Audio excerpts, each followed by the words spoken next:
Halo semuanya, Assalamualaikum warahmatullahi wabarakatuh. Perkenalkan, saya Fadli Muhammad Habibi dengan NIM 055706017. Saya merupakan mahasiswa Universitas Terbuka dengan program studi Sistem Informasi. Di video ini, saya akan melaporkan hasil praktik tugas 2 saya untuk mata kuliah Jaringan Komputer. Eh, yang berfokus pada eksekusi dan analisis 20 perintah dasar TCP/IP lewat command prompt atau CMD. Nah, sebelum mulai, saya sudah CMD ini udah saya jalankan dengan hak akses sebagai administrator ya, supaya semua perintah bisa dieksekusi langsung tanpa hambatan dari sistem. Oke, di sini kita mulai dari perintah-perintah dasar. Yang pertama yaitu ada perintah cd atau change directory yang fungsinya untuk berpindah-pindah direktori penyimpanan di komputer. Contohnya seperti ini, cd c/windows. Nah, ini langsung berpindah ke /windows. Selanjutnya, kalau misalnya layar command prompt ini tuh udah penuh, dengan teks hasil dari eksekusi, di sini kita bisa pakai perintah cls atau clear screen yang berfungsi untuk membersihkan layarnya kembali. Contohnya seperti ini. Nah, selanjutnya kalau misalnya butuh panduan untuk suatu perintah, kita tinggal nambahin parameter slash dan tanda tanya. Contohnya seperti ini. Di sini saya mau tahu bantuan fungsi dari perintah dir. Nah, di sini tuh bakal muncul atribut dan parameter dari perintah dir. Perintah dir ini tuh bantuan untuk perintah direktori yang lebih lengkap. Selanjutnya kita ke perintah yang paling penting untuk pengelolaan jaringan yaitu ipconfig. Kalau misalnya di sini saya ketikkan ipconfig, hasilnya itu sistem bakal nampilin konfigurasi network dasar seperti IP address, subnet mask, default gateway, dan lain-lain. Nah, untuk detail yang lebih lengkap seperti pengaturan DNS atau MAC address fisik perangkat laptop saya, itu di sini saya bisa menjalankan ipconfig/all seperti ini. Untuk semua panduan parameternya itu bisa dilihat di ipconfig/ tanda tanya. Nah, ini panduan dari penggunaan perintah dari ipconfig di command prompt. Jadi ada banyak optionnya dan selain sebagainya. Selanjutnya, dalam case di lapangan itu kan terkadang ada perangkat yang nggak bisa browsing sama sekali karena ipconfig atau bentrok alamat IP. Nah, kenapa bisa terjadi IP konflik? Jadi kan setiap perangkat itu teh setiap perangkat di dalam suatu jaringan harus punya IP address yang unik. Lalu konflik ini tuh terjadi karena ketika dua perangkat tersebut memakai IP address yang sama. Penyebab umumnya itu karena IP statisnya bentrok. Jadi ada perangkat yang disetting manual pakai IP tertentu, misalnya perangkat A disetting pakai IP 192.168.1.1, tapi IP itu teh udah dipakai di perangkat lain, misalnya di perangkat B dengan pakai IP yang sama. Nah, yang kedua yaitu ada DHCP lambat atau error. Jadi server sempat kasih IP yang sama ke dua perangkat yang berbeda sebelum sistem mencoba mencatatnya gitu. Yang terakhir yaitu ada perangkat lama yang reconnect.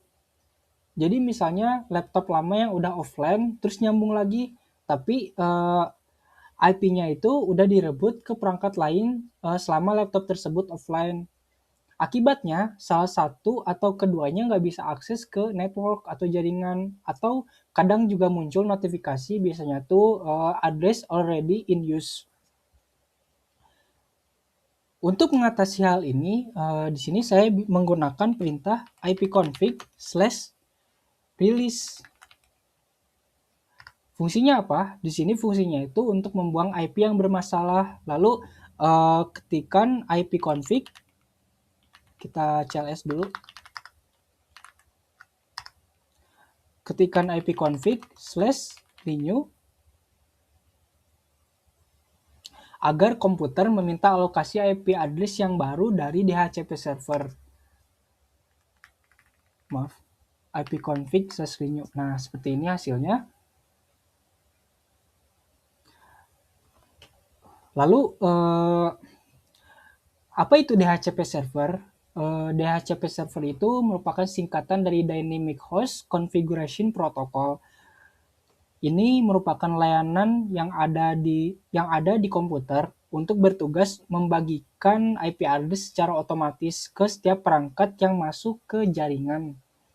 Jadi analoginya itu seperti resepsionis hotel ya. Setiap tamu kan biasanya tuh datang langsung dikasih nomor kamar tanpa harus pilih sendiri. Kalau misalnya tamu tersebut check out, kamarnya bisa diberikan ke tamu berikutnya. Nah, kamar itu ibarat IP-nya itu.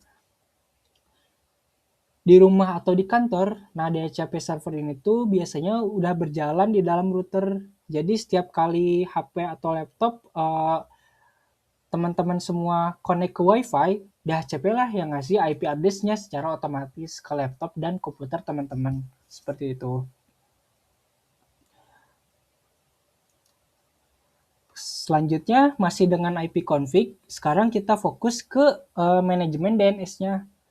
Di sini pertama saya punya perintah ipconfig/display DNS. Hasilnya seperti ini. Jadi ipconfig/display DNS ini tuh digunakan untuk melihat semua daftar domain name system atau DNS yang tersimpan beserta status koneksi localhost-nya.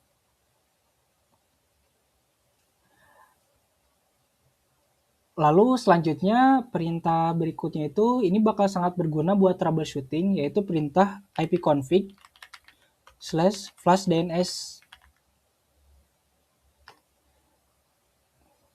Nah, perintah ini tuh sering saya pakai kalau misalnya laptop atau komputer saya itu gak bisa mengakses pembaruan suatu website padahal koneksi internet saya itu normal.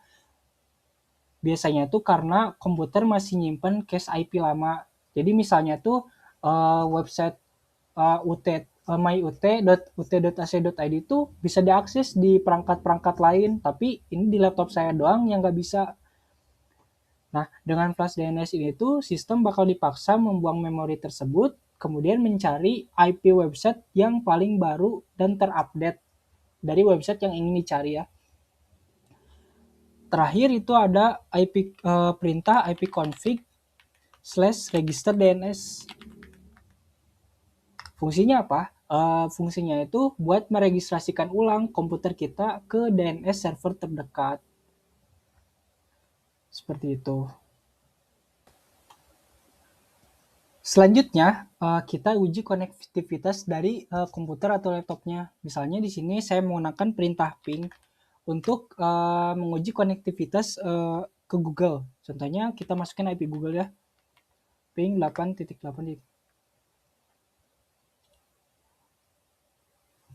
Oke, jadi ini tuh merupakan IP dari alamat DNS server milik Google yang stabil dan hampir selalu bisa di-ping. Ini hasilnya ya. Jadi ping ini tuh berfungsi untuk melihat ada atau tidaknya koneksi dan seberapa cepat responnya dari internet saya ke Google, seperti itu. Terus kalau misalnya ping terasa lambat, di sini saya bisa menggunakan traceroute. Misalnya ke google.com. Hasilnya seperti ini. Jadi fungsi dari traceroute ini tuh untuk melacak rute paket data. Untuk case di lapangan ini tuh bakal sangat bisa diandalkan karena dari baris hasilnya kita bisa langsung ngedeteksi di titik router mana atau di hop keberapa paket data mengalami delay tinggi atau terputus. Misalnya ini hop 1 sampai dengan hop 4 itu masih ranah ISP saya, sedangkan hop seterusnya itu udah ranah di Google, ISP Google gitu. Jadi kita bisa tahu kendalanya itu apakah terjadi di ISP saya atau terjadi di Google. seperti itu. Jadi pencariannya tuh jauh lebih akurat. Selain itu juga ada perintah petping. Misalnya seperti ini. Petping. Kita coba google.com lagi. Nah, buat petping itu merupakan gabungan dari ping dan traceroute. Perintah ini tuh bakal ngukur secara lebih spesifik tingkat network latency atau network loss atau data yang hilang di jalan. Biasanya tuh proses ini tuh memakan sekitar 25 detik buat prosesnya, kurang lebih. Jadi di sini saya menekan Ctrl C untuk menghentikan setelah beberapa baris muncul. Ini hasilnya seperti ini. Oke, untuk selanjutnya di bagian terakhir kita masuk ke perintah analisis jaringan atau network ya. Yang pertama itu ada perintah netstat. Netstat seperti ini. Jadi sederhananya tuh ini seperti task manager tapi versi jaringan. Di sini saya nambahin parameter min an buat tampilannya tuh lebih informatif karena menampilkan semua koneksi aktif beserta dengan portnya. Contohnya hasilnya seperti ini.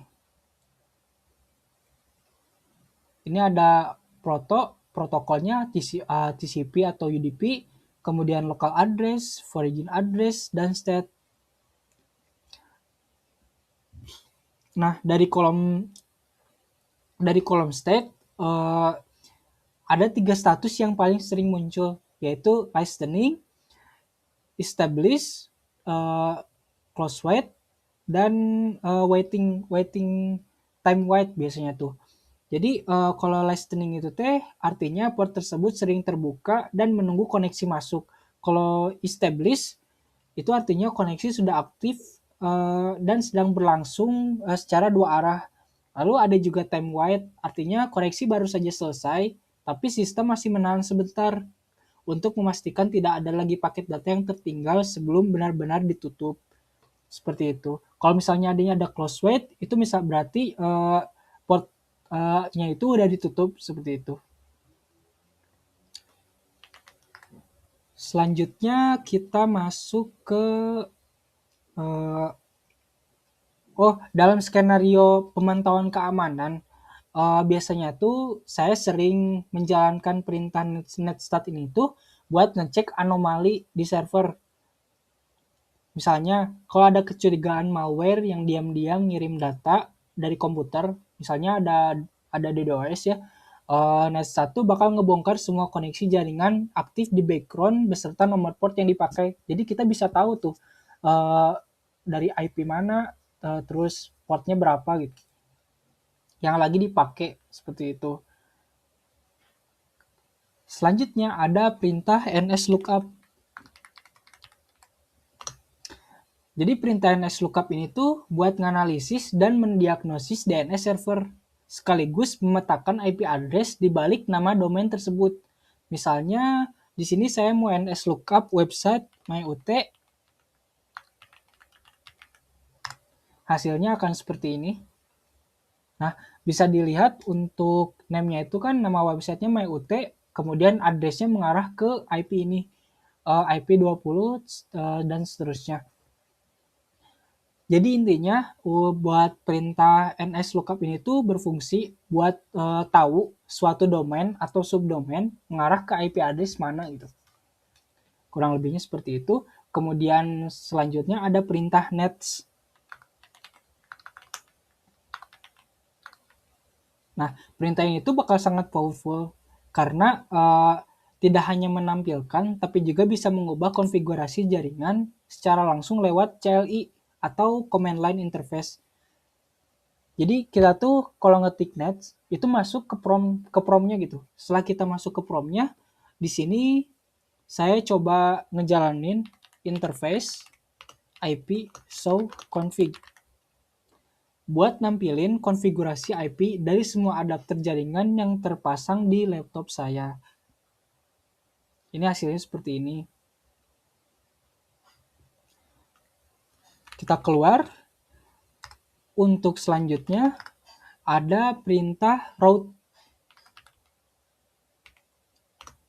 Perintah ini tuh biasanya digunakan untuk melihat daftar rute koneksi yang aktif. Jadi ini tuh berguna untuk menambahkan atau membuang tabel peruteran host jika kita terhubung ke lebih dari satu router. Nah ini contohnya ya. Ini merupakan main peg-nya. Contohnya kita route print. Ini hasilnya. Bakal lengkap. Jadi ada interface listnya berapa, terus IPv4 root tabelnya berapa, lalu IPv6-nya berapa, dan lain sebagainya. Lalu yang terakhir ada perintah net.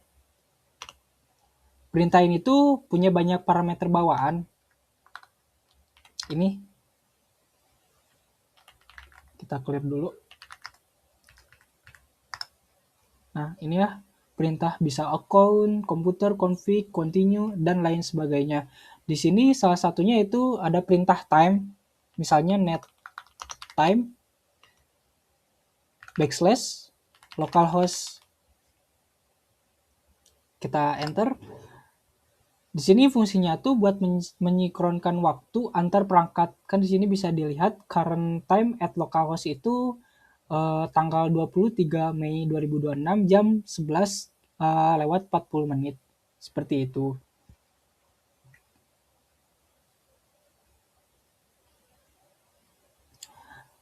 Oke, itu tadi penjelasan dan demonstrasi dari 20 perintah dasar TCP/IP melalui command prompt yang sudah saya praktikan lengkap dengan contoh penggunaannya di lapangan dan case sehari-hari ya. Semoga video ini bisa memenuhi tugas 2 mata kuliah jaringan komputer dan ada manfaatnya untuk teman-teman semua. Terima kasih sudah menyimak videonya dari awal hingga akhir. Mohon maaf apabila terdapat kekurangan dalam penyampaian saya. Terima kasih atas perhatiannya. Sampai jumpa lagi. Assalamualaikum warahmatullahi wabarakatuh.